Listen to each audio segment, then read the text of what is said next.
Холестеролот е најпознатата маснотија во телото која е присутна кај секој човек. Постојат два типа на холестерол: добар ХДЛ и лош ЛДЛ, чие зголемено ниво во крвта предизвикува болести на срцето и крвните садови. Високото ниво на холестеролот може да се регулира со помош на внимателно одбрани намирници.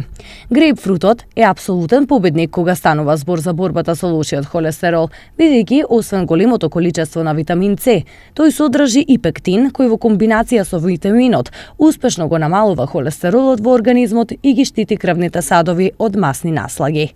Уште една намирница која помага во регулацијата на холестеролот е целерот. 2 стебленца од овој зеленчук дневно се доволни за намалување на холестеролот за дури 5 пати. За да го подготвите напитокот кој ќе ви помогне во борбата против лошиот холестерол, потребни се следниве состојки: 1 грејпфрут, 2 стебленца целер, неколку листови макдонос, 1/4 лимон, 3 мали парчиња ѓумбир.